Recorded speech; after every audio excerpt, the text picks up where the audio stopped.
Hey YouTube, the Nitro Addiction is back with another cleaning video.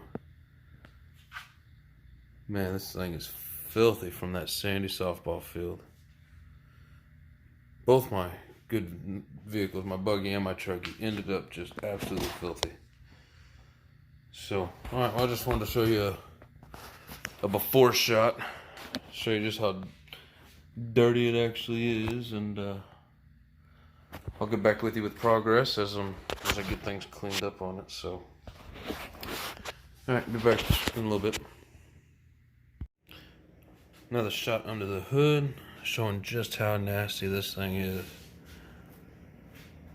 I don't really like running in sand, but it was the only dirt field that I could find for the location that I'm in, so. But anyways, so this thing is filthy, and I'm gonna get back to cleaning it.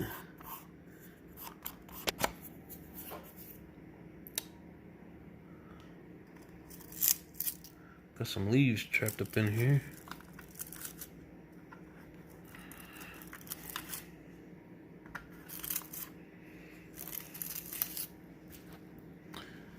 Anyways.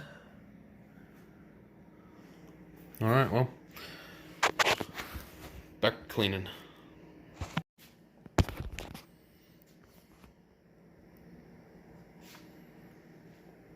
Alright. So I got most of the sand and crud off of it. Give it a good simple green bath. And then WD-40 and 3-in-1 oil on all the bearings. So there's still some dust on it, some sand that looks like I missed some in there. But you can also get it with this.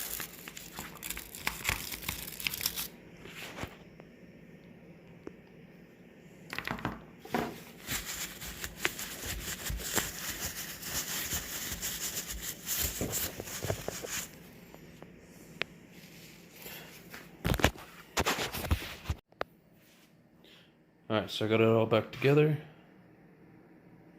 Gave it a good scrub in some simple green and some water. Of course, I took off the electronics tray, kept it separate. Took everything down completely, took off the front piece, cleaned it separately from the center diff, separately from the rear end. Yeah, basically the whole truck got a good scrub down. Of course, except for the electronics tray, but anyway, so now it's mostly clean. There's still some spots that I didn't quite get, but main thing was getting all that sand out of there. And I gave the center diff a good cleaning. Looks like I got a little bit of some of that's just the oil too, but some of that's the clutch shoe dust. So, anyways, got most of it. A lot of oil sitting down here in the bottom from where I just oiled the bearings, but I'm gonna let it sit. And then tomorrow when I get back from work, I'll go through and clean up all the excess oil, let it all kind of drain out. But like I said, I oiled all the bearings, gave it all a good spin as I was doing it, working into the bearings. So it'll be smooth as butter. But anyways, the truggy is now clean. No more sandy crap. And be back when I get the rest of it together. Alright everybody, so I have the Works B5 engine mostly pulled apart. This is the first engine I've had where the button and the heatsink are all one piece. I don't know how much this racer ran this before I ended up with it, but I mean, this engine's fairly clean. Probably a little bit of rust buildup in there, but better than some of the other cheap engines that I've had. I'm going to take it completely apart and clean it all out, but this is what I wanted to show you. So I don't know if I looked it up or seen it in a video, or for whatever reason, I thought this was a 5-port. This is a 7-port. 3 on each side, and then 1 in the center. And it looks like, you know, it's been run pretty hard with the discoloration of this. But, I mean, I've got that pushed all the way, and it is tight. There is plenty of compression left in this. And yes, people, there is dirt in there. That's from taking it apart. It will be completely cleaned out before I put it back together and run it, so don't worry about that. But I just amazed at how much compression is left in this thing. And like I said, I have no idea how much he raced it and how much, you know, how many gallons he put through it. I know I've had it for a year now.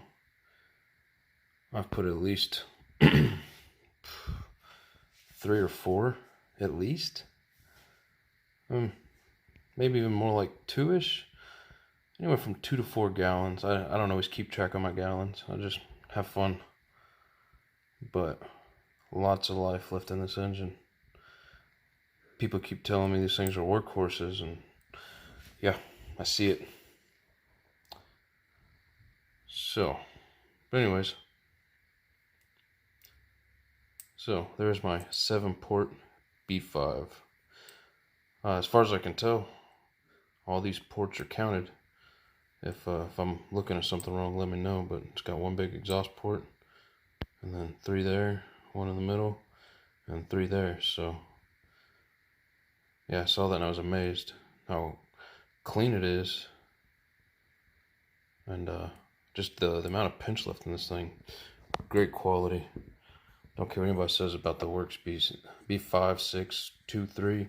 I'm assuming they're all the same quality, so great engines. Alright, back to clean it up, put it back together.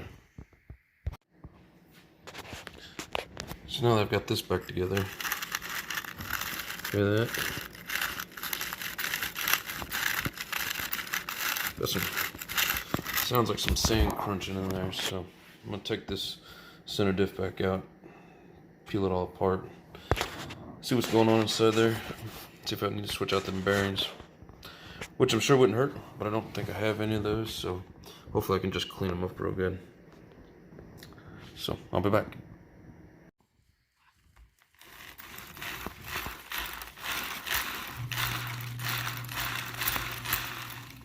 Much better. Yeah, there's a bunch of crud inside whatever these center diff holders are called, in there around the bearing. Hit it real good with some WD-40 just in between the housing of the diff, and then there's a bearing back behind this inside there. I sprayed up behind and all around it, and a bunch of, you know, black grease and crud came out, and apparently worked all the sand out of it too. So this thing's spinning pretty freely and sounds smooth, so I'm happy with it. Much better than what it was before. So, alright. Keep putting it back together and get it all ready to go. I don't know if I've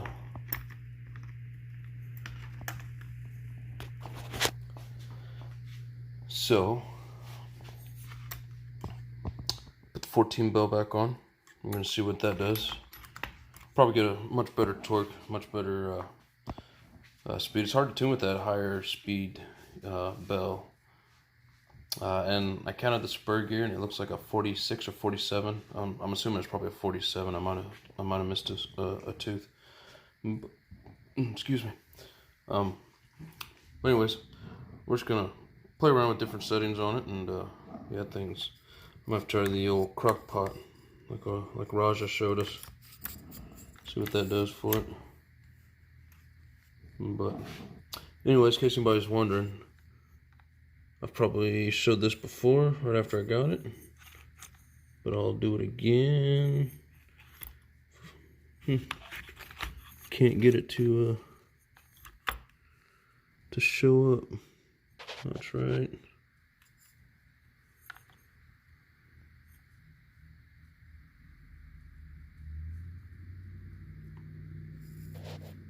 There it is. You can barely see it. Don't make it real visible on these pipes. They don't do the sketching deep enough, it seems. I can't get the glare off of it. Anyways, you just have to trust me, I guess. It's a 2050 OS. So, there you can kind of see it. The zero is kind of hard to make out, but anyways. And I don't think they put numbers on these headers. If so, it's underneath this. I can't find it. But one of these days we'll get that all cleaned up and then repolished.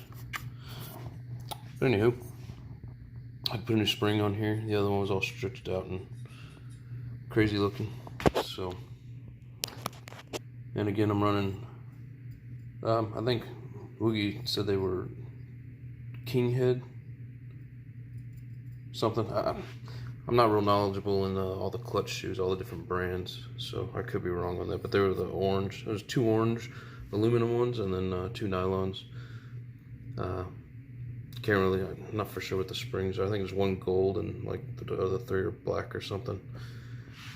Anyways, I'm still learning all the little details of some of that stuff. So, but this thing's all cleaned up. Well, I mean, as clean as it's going to get anyways. Put back together, and I put gasket sealer over the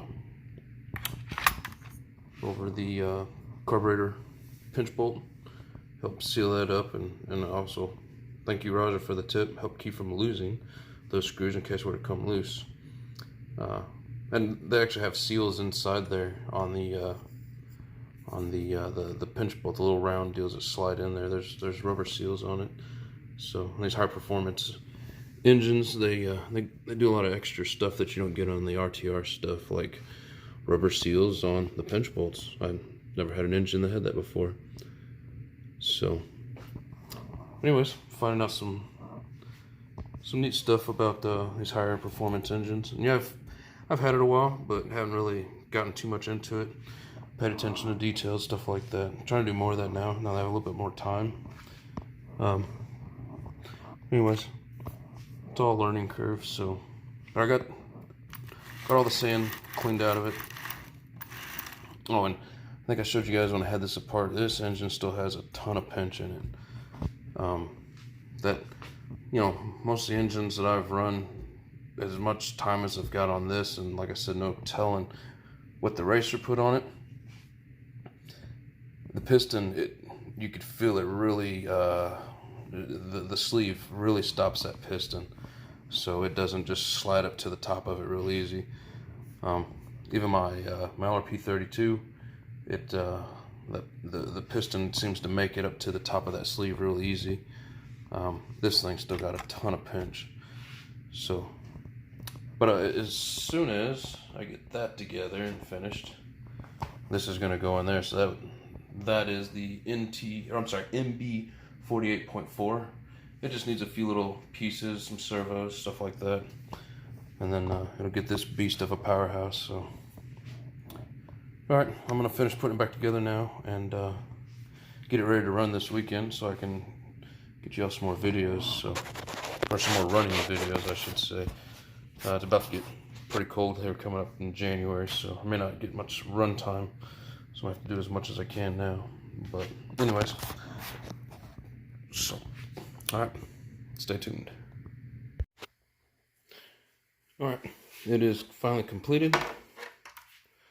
Everything is clean, put back together. Like I said, swapping over to 14. Took the motor completely apart. Compression's great. Put a Protec spring on the exhaust. What else? I didn't really do a whole lot to it other than just clean it up, put it all back together. Yeah, nothing major different about it. Just cleaned up, put back together, ready to go. other than the fact that I did change out these bearings and put a 14 tooth on it. So I'm gonna run it this weekend, see how it performs. Hopefully we got good results. Yeah, that 17, you know, should be higher top speed, not as much on the low end. So hoping the 14 is going to give us a lot of good low end torque on it. You know, good speed. Should be a good balance. Should be able to still get some good high end speed on it. So we'll see what happens. But anyways, there it is. Again, still got some dirt in it. It's not perfect. Just mainly want to get that sand out. Take the brake off. Actually, I guess I don't have a stand. But anyways, here, let's do it this way.